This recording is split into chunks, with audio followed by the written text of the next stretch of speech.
batismo, intimidade com Deus, todos esses pontos, eles permeiam. Já se passaram mais de 2000 anos e eles permanecem, porque é uma verdade que todos nós devemos conhecer. Quando falamos de salvação, logo, entendemos como um favor dado por Deus aos homens.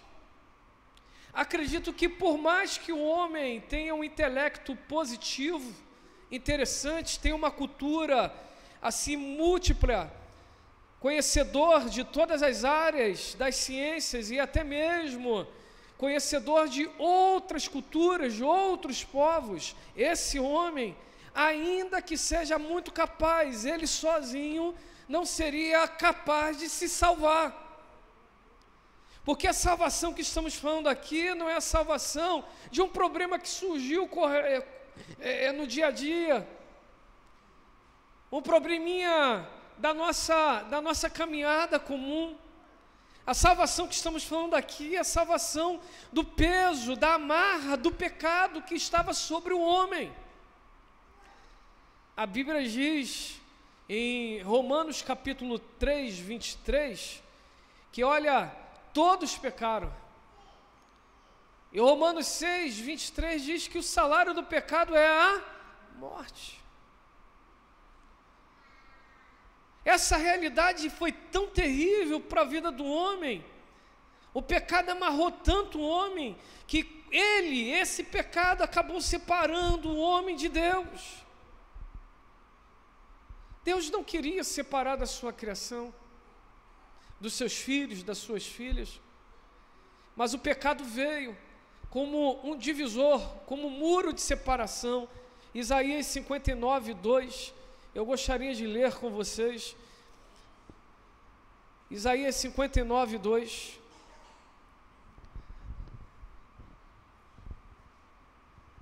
vocês vão usar a Bíblia demais hoje, hein? Eu estava vendo que as telas são bênção, hein? Quem não trouxe, continue lendo. Os smartphones são bênção, porque rapidinho você chega lá. Mas às vezes eu percebo que a gente está desfolhando pouco a Bíblia.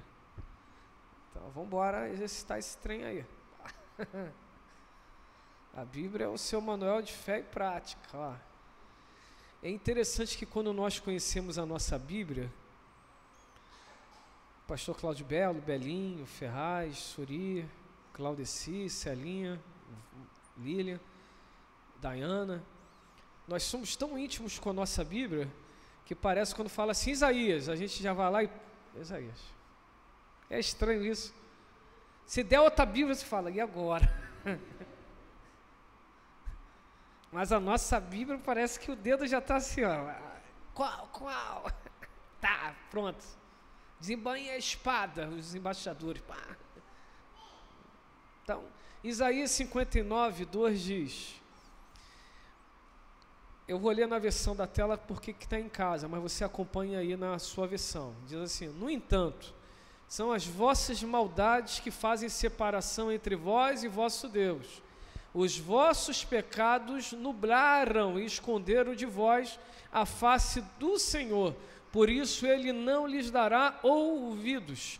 Então entendemos uma coisa.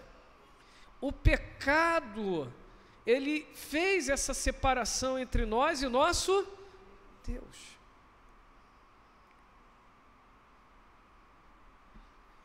Então essa salvação é para quê? Essa salvação é justamente para quebrar o peso do pecado que estava sobre as nossas vidas, para que pudéssemos mais uma vez nos aproximarmos de Deus, para que pudéssemos andar com Deus, para que pudéssemos caminhar com Ele.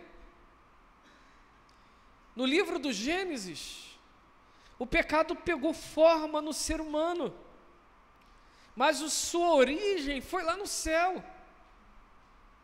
Se conheceu a origem do pecado através da rebelião dos anjos, mas entre os homens através da desobediência.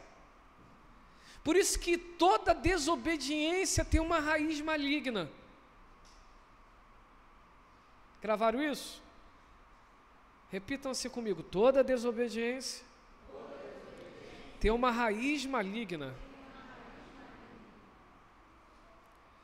O cuidado de Deus para as nossas vidas é para nos reaproximar, para nos religar a Ele mesmo, para que esse peso, essa influência pudesse ter uma nulidade, para que pudéssemos mais uma vez nos relacionarmos com Ele. Todos que aceitaram, todos que deram sim para a sugestão da desobediência, acabaram morrendo. Todos pecaram. Vamos lá ler Romanos 3, 23. E depois Romanos 6, 23.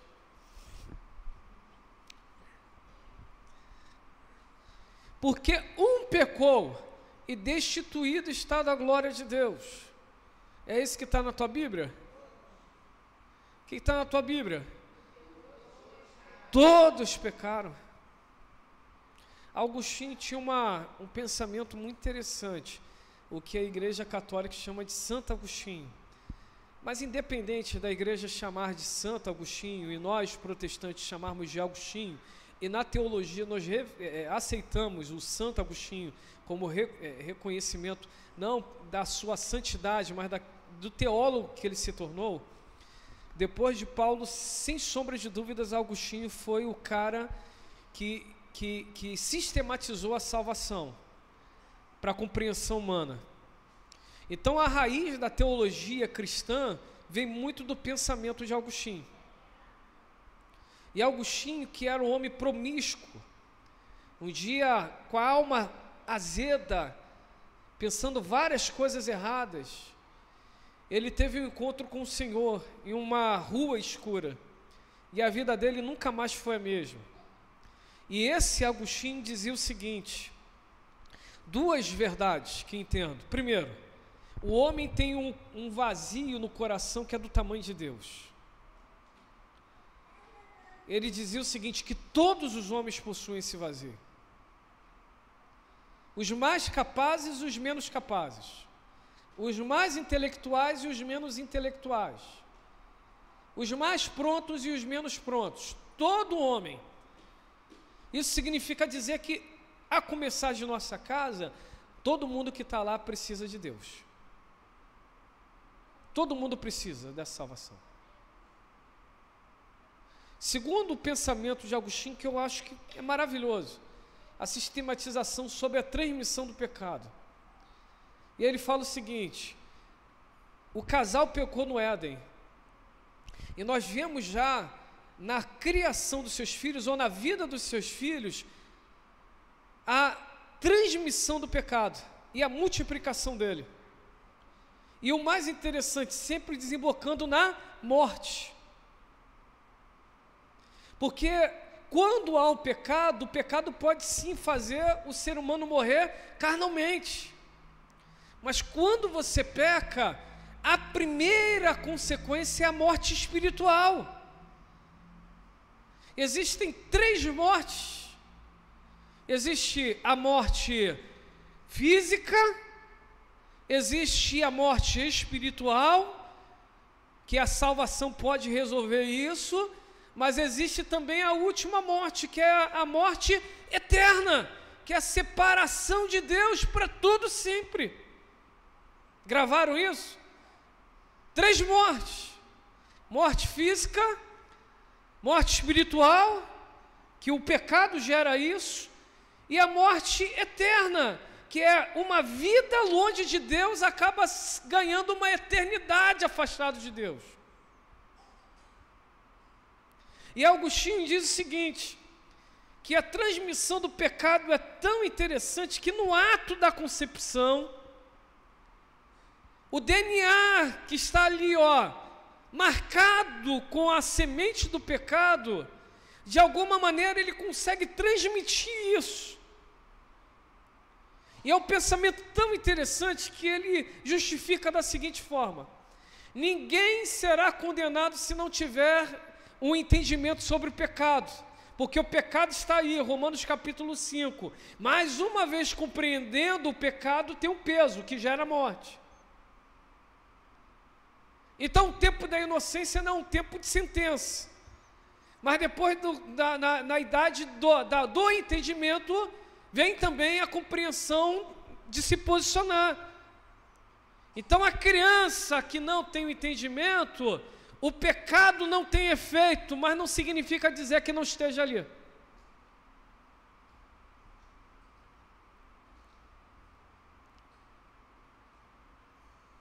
Tem dúvidas quanto a isso?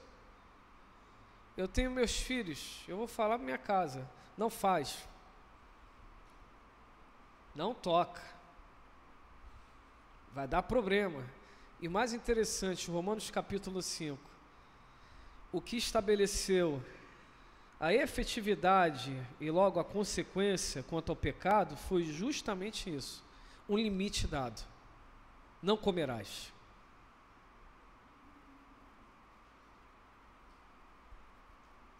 Quando compreendemos isso, que acaba sendo transmitido, o que Agostinho estava dizendo é que todos pecaram. Todos. E por isso todos nós imediatamente passaríamos a carecer da salvação. Romanos 6, 23. Estava brincando com o pessoal lá do batismo, eu falei, o pecado tem salário. E ele paga, hein? Cuidado, hein? Porque o salário do pecado é a morte. Olha, para aí, pode deixar o versículo aí. Quer ver uma consequência do pecado? Não tem essa. A pessoa está numa vida de pecado e fala assim, eu estou mal com a igreja, mas com Deus eu estou de bem. Uma mentira. Uma mentira grande. Porque quando eu entro lá, todo mundo fica me olhando. Mentira, isso é coisa do capeta. Igreja também é hospital. Se feriu, é lá que vai ser curado. Claro, é a mão do Senhor que cura. Mas no ambiente de comunhão. Aí a morte faz o seguinte, quando você morre, é melhor, eu nunca morri, então não é quando você morre. Quando você viu alguém que partiu. A pessoa fica onde? Separada dos vivos, fica no cemitério. Olha que coisa incrível. Primeiro, afastamento de Deus. A pessoa não consegue orar direito. Dependendo do pecado, quando ela vai dobrar o joelho e não se arrependeu, aquilo fica massacrando a mente dela. Ela não consegue orar. Sabe por quê? É igual um filho. Quando o filho erra com a gente e ele vai tentar falar, a gente fala assim, é isso mesmo? O que ele faz? Quando o filho está no BO com a gente, ele fica perto da gente ou ele se afasta? Os pais de plantão aí, o que o filho faz? Se puder nem passar perto.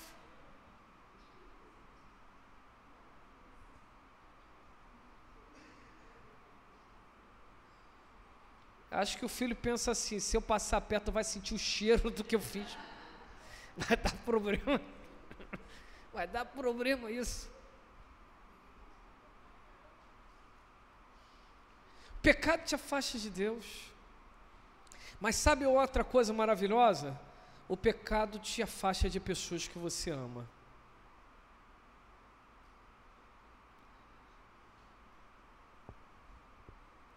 Alguns pensam assim, pecou, qual é a solução? É abraçarmos? Sim. É falarmos, conversarmos? Sim. Mas qual é a solução? Arrependimento.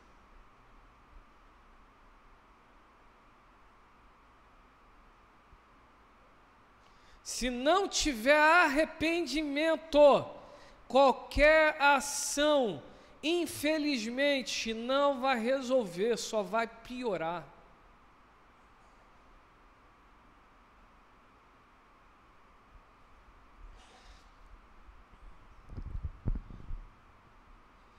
O pecado, ele gera isso. Romanos 6, 23, ele paga um salário, o salário é grande, é a morte. Mas imediatamente Deus pontua, através de Paulo escrevendo a carta aos Romanos. Mas o dom gratuito de Deus é a vida eterna, ou seja, salvação. É como se Deus estivesse, através de Paulo, pontuando para todos nós: o que o pecado está fazendo é afastá-los de Deus, porque Deus é vida. Mas quando há um mais, ou um apontamento, uma possibilidade, e quando nós seguramos essa possibilidade, nos aproximamos, nos religamos a Deus, então nós vivemos essa salvação que é um dom, é um presente. Diz assim, diga comigo, o que é salvação? É o presente dado por Deus, que para nós foi gratuito, mas para o Filho teve um preço caro.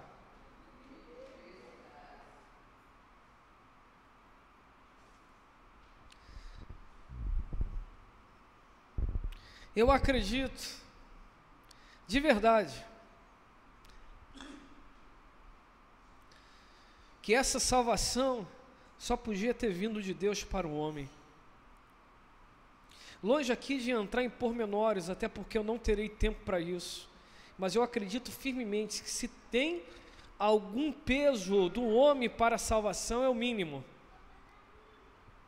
Se é 100%, eu coloco lá a atitude do homem dentro do 1% final. Porque 99% eu vejo a ação de Deus diretamente para o homem. Diretamente para o homem. Mas eu não entro na lida de anular, nem que seja dentro ali a faixa de 1% da ação do homem.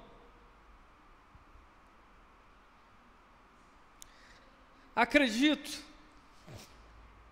que a salvação, por ser um dom, um presente dado por Deus, um dom maravilhoso, algo que é uma dádiva, uma graça, ela não se perde. Romanos capítulo 11, versículo de número 29. Porque os dons e os chamados de Deus são irrevogáveis. Um dia estava estudando Berkoff justamente sobre esse ponto do perde ou não perde a salvação. E no meu coração compreendi algo perfeito. Deus não escreve o nome de ninguém no livro da vida e depois apaga. Isso não significa, Romanos capítulo 6 e capítulo 7, que nós devemos viver uma vida em pecado. Um dia eu estava conversando com alguns amigos sobre o livro dos Hebreus, sobre a perseverança dos santos, e um denominador foi chegado: aos que acreditam que a salvação se perde, você então precisa perseverar para não perder a salvação. Aos que acreditam que a salvação não se perde, eu sou um desses, você persevera porque você é salvo. Porque essa fé que te impulsiona, o que te mantém de pé, não é o esforço humano, é a graça de Deus, é a dependência do Senhor, é olhar para a cruz e entender que o que foi gratuito para mim, teve um preço e foi um alto preço, e que precisamos valorizar, precisamos permanecer, João capítulo 17, precisamos dar frutos, e não é apenas um fruto comum, são frutos dignos de arrependimento. Por isso que a vida cristã é uma nova vida, é algo transformador. Ninguém vai sendo salvo com o tempo, uma vez que entende essa verdade, que a salvação foi dada para todos os homens, e ele abraça, talvez nesse 1%, dizendo: Senhor, te reconheço.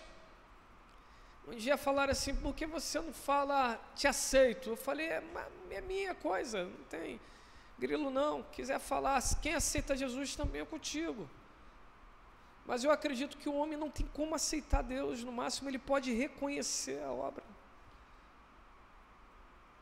Porque como, aí eu vou, a B. Langston, que define bem o pensamento dos batistas, como aquilo que é finito pode compreender, pode falar, pode discorrer daquilo que é infinito. Sabe onde você está? Não é no infinito, você está no finito. Como a criação pode aceitar o Criador?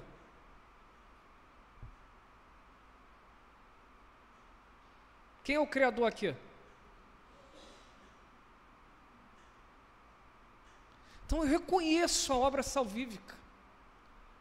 E humildemente em arrependimento eu digo, eu não merecia, mas Senhor, eu preciso dessa salvação.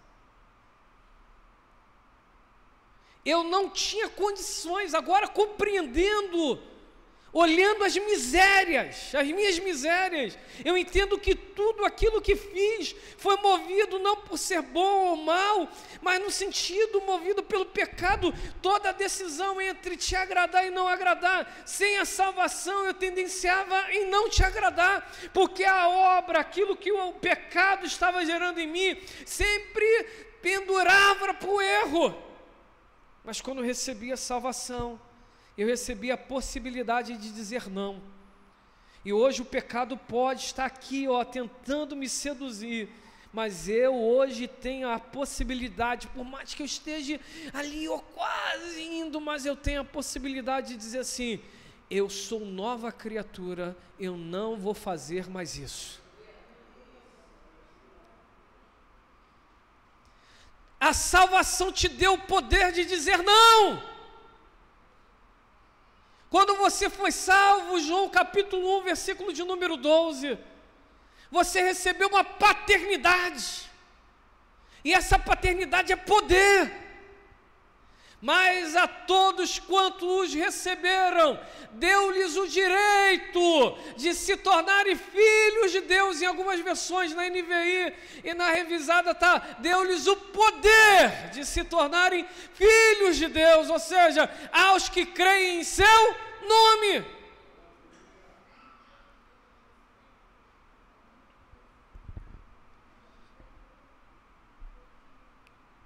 Quando nós reconhecemos Jesus como Senhor e Salvador, nós não vamos ser salvos daqui a um mês, nós somos salvos naquele exato momento, porque a salvação é um ato.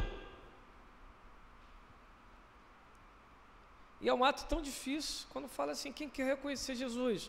As pessoas tremem na base. Assim. Por quê? Porque o pecado está operando ali dizendo, não. Na oração na consagração falou, em uma das orações na consagração falou sobre a herança colonizadora que foi colocada no Brasil em cultura, que nos impede às vezes de pensar como livres. Se o pecado está ali operando, ele quer que você seja livre? Não, ele vai atuando no seu ser para que você rejeite.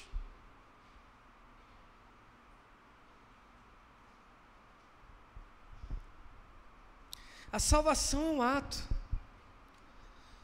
que nós compreendemos da seguinte forma: quando reconhecemos Jesus como Senhor e Salvador, nós nos tornamos uma nova criatura. 2 Coríntios capítulo 5, 17, fala sobre a regeneração. 2 Coríntios 5, 17 diz: portanto, se alguém está em Cristo, as coisas velhas, e eis que tudo, esse se fez novo, está no verbo grego, que não tem uma finitude em si mesmo, mas que tem uma continuidade, é como se fosse um gerúndio. E dá a entender o seguinte: quem está em Cristo, nova criatura esse aí, é aquilo, é sendo. Ou seja, é algo que é pontual, mas que se mostra à medida que vamos caminhando. São naqueles desafios da música. Um menino falou assim, eu tenho problemas. Eu falei, eu sou nascido no berço cristão, mas por meus pais me ensinarem certas coisas, eu tive a oportunidade de decidir pelo Cristo. Não uma forçação, mas eu decidi pelo Cristo. E eu gostava muito de pagode. Na verdade, eu gostava tudo que me linkasse as meninas. Então, era festa, tinha pagode, eu dançava pagode. Tinha que aprender a cantar, porque era moda, aleluia. E forró, a mesma coisa. E funk, a mesma coisa. Então, quando eu tive um encontro genuíno com Jesus, um dos piores desafios que vivi foi libertar minha mente do pagode, do forró e do funk. Porque eu estava em casa, aquele troço vinha na mente, meu santo. Quando tocava na rua, falava assim, sei que tem gente aí que lembra ainda do fundo de quintal, quando toca, a pé chega e fala assim, meu Jesus, me ajuda. Me ajuda. Do tempo já do Biel, já era o Backstreet Boys, NSYNC. Se puxasse everybody, já começa.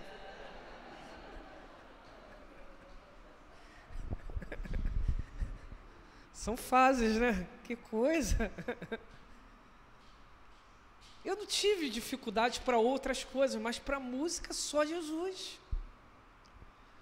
Tem pessoas que é o palavrão, é crente, mas às vezes o que acontece? Está muito irritado e pá, meu Deus, aleluia.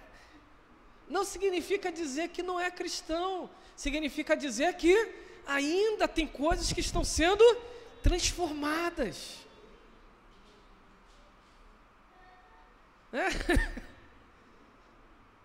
Tem pessoas que são a mentira, tem outras que são determinados pensamentos. Então a pessoa pode sim se salva, mas isso vai sendo você vê que a salvação é real, mas o desvencilhar daquilo que nos dominava é à medida que vamos encarando essas coisas. E primeiro ponto é a regeneração. Jesus te fez uma nova criatura. E às vezes é difícil, mas não desiste não, meu irmão. Você é brasileiro e é cristão, não deve desistir nunca. Fica firme, busca pessoas maduras, não busca qualquer pessoa não, e me desculpa falar por qualquer pessoa, nem menosprezando ninguém. Mas existem a Bíblia aqueles que são maduros na fé, são pessoas que já deram o testemunho de integridade. E tem coisas em nós que nós não vamos conseguir largar sozinhos, a gente precisa de orientação. Então olha, primeiro ponto é Senhor, me ajuda, eu já sei que eu preciso de ajuda. Segundo ponto, me ajuda a encontrar a pessoa que vai me ajudar. Deus mostrou, ora Senhor, é isso mesmo, meu irmão, minha irmã, eu preciso falar de algo contigo, é muito particular, eu preciso de ajuda nessa e nessa área, porque para mim está sendo um desafio enorme. Mas olha, sabe o que já te fez mover a falar com essa pessoa? É a salvação que está operando no seu ser, que está te mostrando o que é certo e o que não é certo. Os meninos falaram, mas como eu vou saber que é errado? No ato da salvação você recebe o Espírito Santo. Danilo pregou semana passada aqui. E esse Espírito Santo não te deixa no erro. Você nunca mais vai pecar com a consciência tranquila. Se pecar, meu irmão, te prepara. O Espírito Santo vai falar, não foi para isso que eu te criei. Está errado, meu santo. Minha santa, toma posição.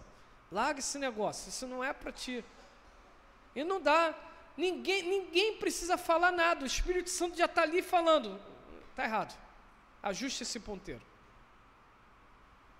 2, como nós estávamos em dívida, porque o pecado gerou isso em nós, era necessário uma justificação. Não tem quando alguém erra e vem alguém e fala assim, peraí, errou, mas deixa eu justificar por causa disso. E aí a gente fala assim, errou, mas...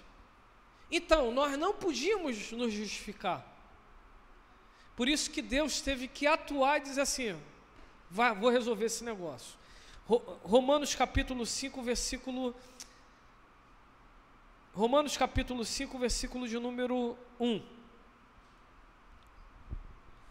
Tendo sido, pois, justificados pela fé, temos paz com Deus, por nosso Senhor Jesus Cristo. Ou seja, entrou a salvação e disse: inimigo, aí eu digo eu na aplicação, você que estava acusando esse filho e essa filha de ter feito isso, aquilo e aquilo outro, pela fé já está justificado, o preço está pago. Você já não tem mais autoridade sobre a vida dele e dela. Estão entendendo isso?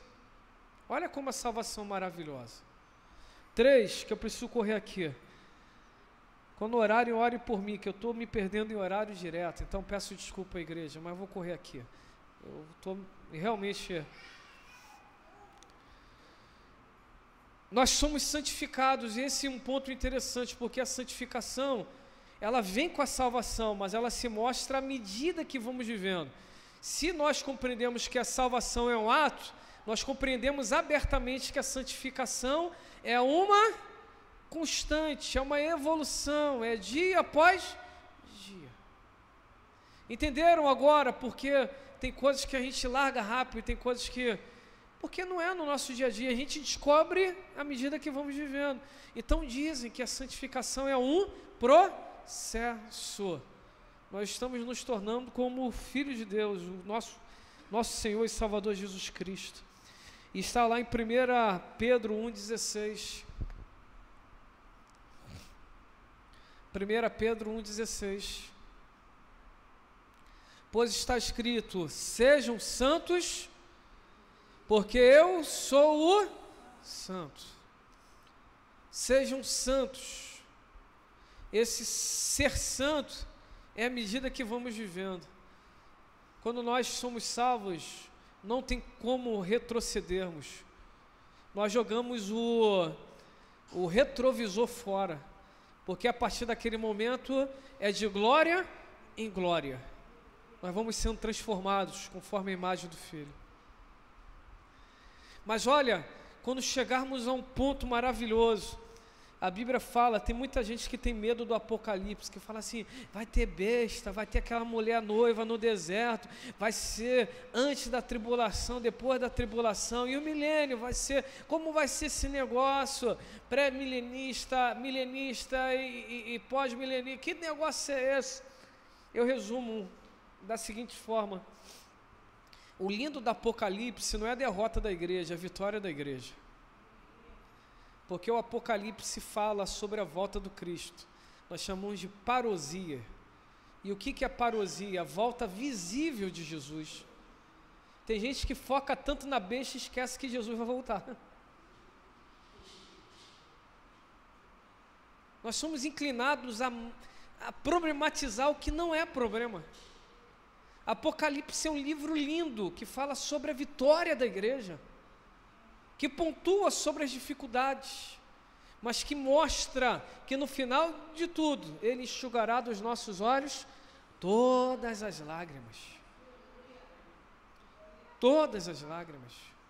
E Paulo, escrevendo aos Coríntios, 1 Coríntios capítulo 15, versículos de números 50 ao 53, fala algo que eu, em particular, um dia ouvindo o pastor Silas Malafaia pregando, eu amei, do 50 ao 58. Eu vou citar apenas do 50 ao 53, que diz: irmãos, eu vos declaro que carne e sangue não poderá herdar o reino de Deus, nem o que é perecível herdar o que é imperecível. Eis que eu digo, um mistério: nem todos dormiremos, mas todos seremos... Nem todos dormiremos, mas todos seremos transformados. No momento, no abrir e fechar de olhos, ao som da última trombeta, pois a trombeta soará e os mortos ressuscitarão incorruptíveis, e nós seremos transformados. Pois é necessário que aquilo que é corruptível, fala assim comigo, aquilo que é corruptível, tem que fazer assim, ó, aquilo que é corruptível se revista de incorruptibilidade, e aquilo que é mortal se revista de imortabilidade. O último ponto que se verá pelo resultado da salvação em nós é a glorificação. Ou seja, aquilo que nós vemos como mortal e corruptível se revestirá de incorruptibilidade e imortalidade. Tem gente que fala assim: Deus não quer o corpo, Deus quer a alma. Você ainda não leu esse texto. Entendeu agora? O que você faz com o teu corpo vai falar sim. Espera aí, pastor, vai ser transformado. É verdade, mas a transformação vem de uma matéria pronta. Hein, mestre Alex? Não é tenso esse texto? E é maravilhoso ao mesmo tempo.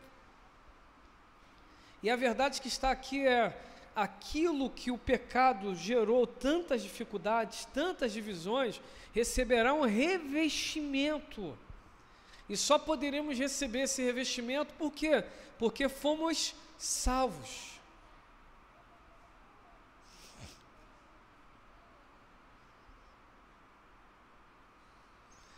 Vocês foram salvos pela graça, Efésios 2:8. Isso foi por meio da fé.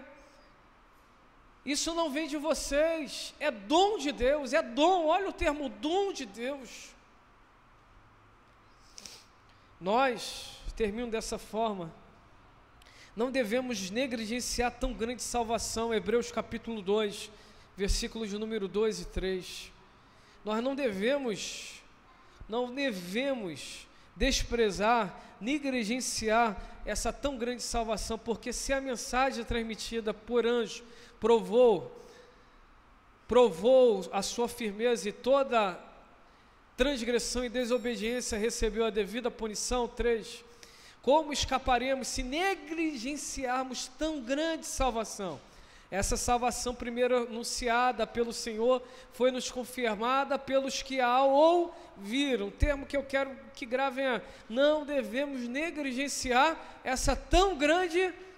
Sabe por que não devemos negligenciar? Porque nós não, pastor Márcio Valadão nos ensina que nós devemos fazer planos para 100 anos, mas a única coisa que nos é garantida é o agora.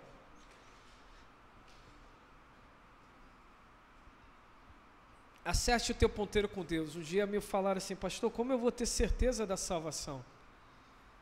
Tendo.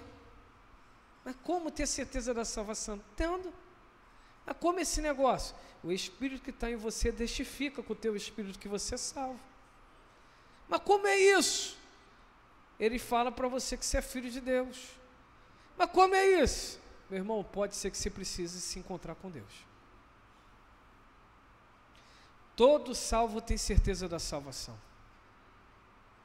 Fala comigo: todo salvo tem certeza da salvação.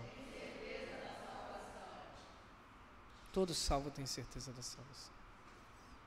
Quem, pois, nos separará do amor de Deus? Quem? Eu tenho certeza.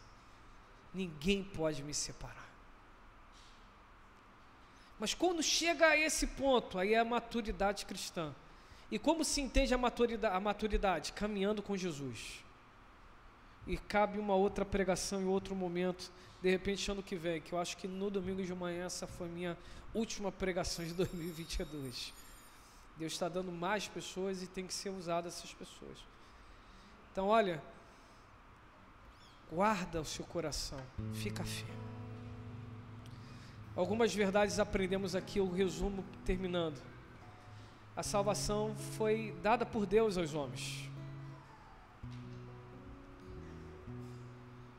Não foi por merecimento, foi pela graça. E a graça é um dom imerecido dado por Deus. Por isso que ao reconhecermos, nós recebemos imediatamente essa salvação. E o Espírito Santo vem e nos sela. Um dia falaram assim: pastor, eu tenho que ser revestido para ter o Espírito Santo. Não, você já tem o Espírito Santo. A salvação te dá esse Espírito Santo. O Senhor é o Espírito Santo. O que pode acontecer é um derramar maior da parte de Deus. Você está namorando uma pessoa, você tem um conhecimento. Quando você casa, você tem mais. E sabe qual é o lindo no casamento? Você descobre que todo dia tem novidade.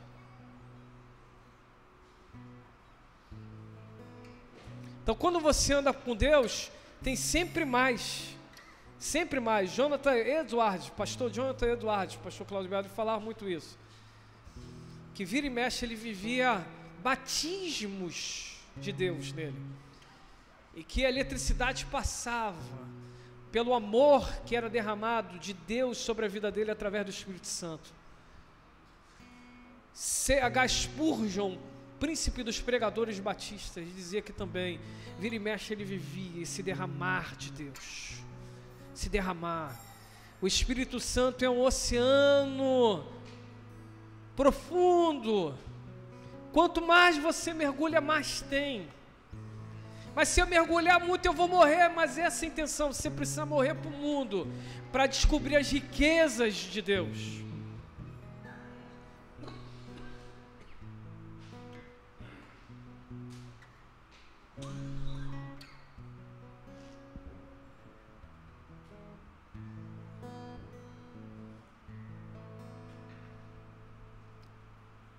Nós aprendemos aqui que por ser um dom de Deus, um presente, ela não se perde. Mas não significa dizer que você tem que ficar fazendo as coisas. Paulo diz, Romanos capítulo 7, 6. Pois diremos, porque estamos na graça, viveremos uma vida em pecado? De modo nenhum. A salvação nos chama para santificação, sem a qual ninguém verá Deus. O justo pode cair, mas ele não consegue viver uma vida em pecado, porque o Espírito Santo age no coração dele, gerando arrependimento, e que se está vivendo uma vida de pecado, pode ser que ele nunca tenha entendido o que é salvação, e ele precisa se posicionar diante de Deus. A salvação é um ato que traz uma regeneração, uma nova vida para todos nós, traz uma justificação, inicia um processo de santificação e que culmina na glorificação. Vamos cantar um pouco e depois eles vão estar terminando. Que Deus abençoe a vida de vocês. Depois estaremos separados em classe. Fique sobre os teus pés se você pode.